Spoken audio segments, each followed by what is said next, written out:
Salut à tous et bienvenue dans ce nouveau format dans lequel on va parler des chansons du patrimoine français.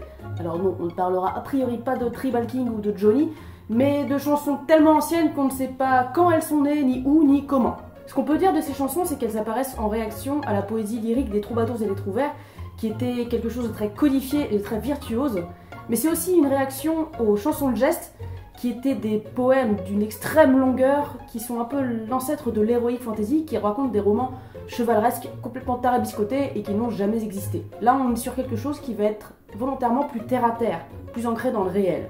Que ce soit des berceuses, des complaintes, des chansons à boire ou même des chansons de fesses, on est sur des choses qui sont plus dans le vrai et qui parfois tirent leurs origines dans des faits historiques. La chanson dont on va parler, c'est une complainte, c'est-à-dire un truc pas bien joyeux. A priori, cette histoire n'est tirée d'aucun fait réel, mais on est sur une poésie bien plus accessible qu'une canso de troubadour ou qu'une chanson de geste de 3000 vers d'un ménestrel. Et le titre de cette chanson, c'est Le Roi Renaud. L'intérêt de ce type de chansons, c'est qu'elles sont chantées depuis leur création par beaucoup de gens.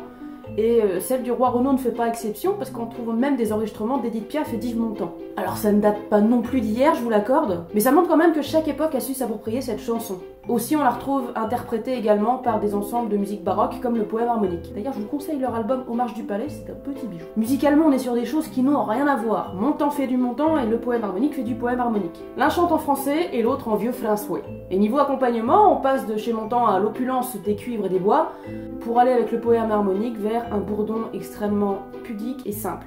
D'ailleurs, je me suis plus inspirée de cette dernière interprétation-là pour ma propre interprétation. Pendant des siècles, cette chanson s'est transmise oralement. Donc si on est plutôt d'accord sur la mélodie, encore que, sur le texte, on a à peu près une 60aine de versions. C'est beaucoup. Mais l'histoire reste globalement la même. Un roi du nom de Renaud rentre de guerre, mais c'est moyennement la forme parce qu'il a ses tripes dans ses mains, littéralement. Pour ajouter un peu à la situation dramatique, sa mère le voit arriver et ne remarque pas tout de suite ce petit souci de santé.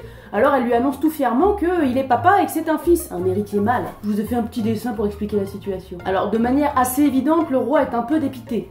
Il sait bien qu'il ne va pas passer la nuit et ne voulant pas gâcher cette arrivée pouponne, il demande à ce qu'on lui fasse faire un beau lit blanc, un peu planqué, histoire que sa femme ne soit pas au courant qu'il soit en train de mourir. Et d'ailleurs il ordonnera à tout le monde de ne pas dire qu'il est mort. Faudrait pas l'inquiéter.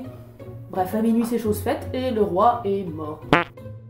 Le lendemain matin, on se retrouve avec la reine, sa femme donc. Elle est tout de même bien étonnée de voir que toutes les servantes et tous les valets sont en pleurs. Oui, parce que la nouvelle a fait le tour du château, mais bien évidemment, elle est la seule à ne rien savoir.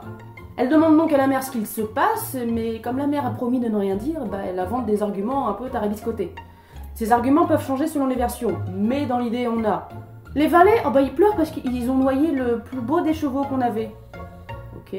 Les servantes, c'est parce qu'en nettoyant notre plus beau linceul, elles l'ont laissé filer dans la rivière. Ok, admettons. La reine se dit bien qu'il y a plus grave, et que Renaud, le roi, quand il reviendra, pourra régler tous ses problèmes quand il reviendra. Mais bon, soit. Elle décide d'aller à la messe, et pour ça, il faut s'habiller. Oui, c'est mieux quand même. Alors elle demande conseil à la mère, qui lui répond qu'il faut qu'elle s'habille en noir. Parce que tout le monde sait que quand on vient d'avoir un bébé, faut s'habiller en noir, c'est logique, non? En tout cas, c'est ce que la reine gobe comme argument. Voilà donc les deux femmes qui arrivent à l'église. Et là, la reine remarque qu'il y a de la terre fraîche au sol. Donc là, elle commence à se poser un peu trop de questions et demande à la mère, mais pourquoi il y a ça? Bon, là, la reine ne peut plus rien dire contre et avoue donc à la reine que le roi Renaud est mort et enterré. Ce qui veut dire que ça fait quand même un petit bout de temps. Et là, on a deux fins différentes. Une horrible, et une encore plus horrible. Je vous fais la moins horrible d'abord. La reine demande à ce qu'on s'occupe bien de son fils et décide de rejoindre Renaud dans son tombeau. Oui, elle demande à ce qu'on l'enterre vivante. Et oui, on l'enterre vivante. Parce que pourquoi pas.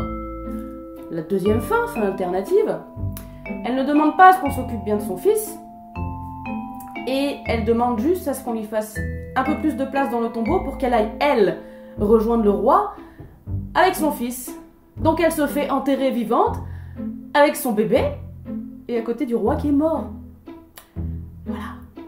Bonne année au fait, hein.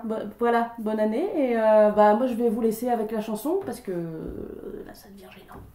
Allez.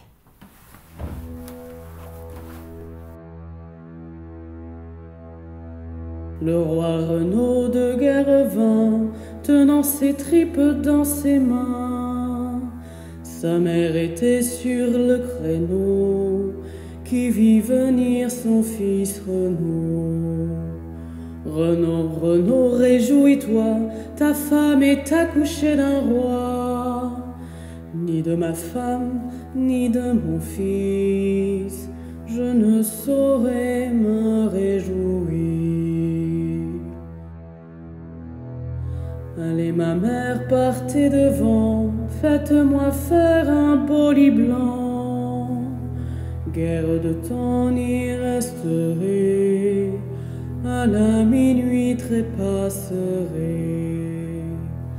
Faites-le-moi faire ici-bas, que la couchée ne l'entende pas. Et quand se vint sur la minuit, le roi Renaud rendit l'esprit.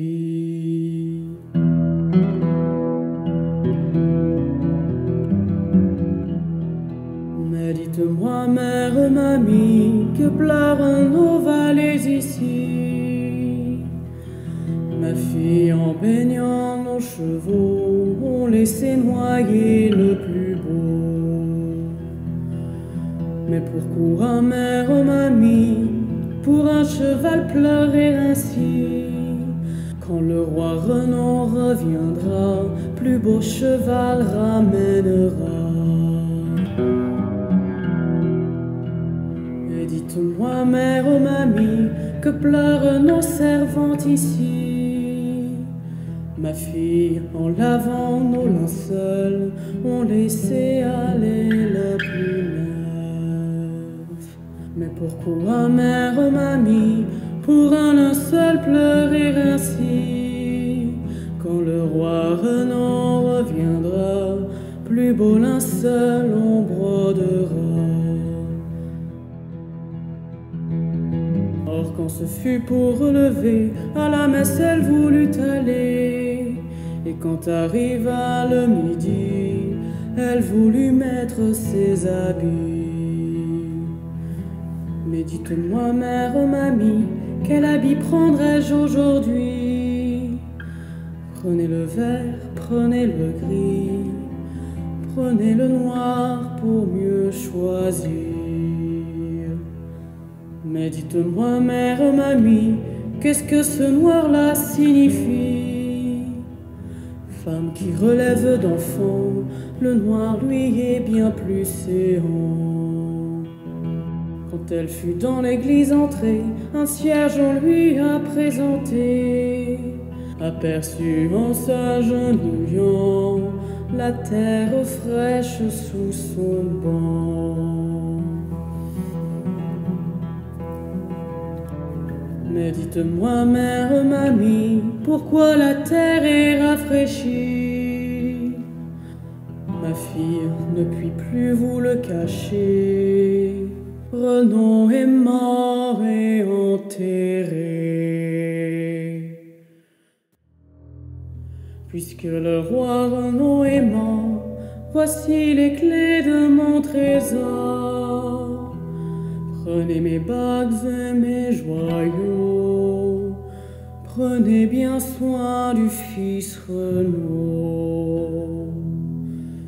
Terre, ouvre-toi, terre, fends-toi, que j'aille avec Renaud mon roi. Terre s'ouvrit, terre fondit, et si fut la belle engloutie.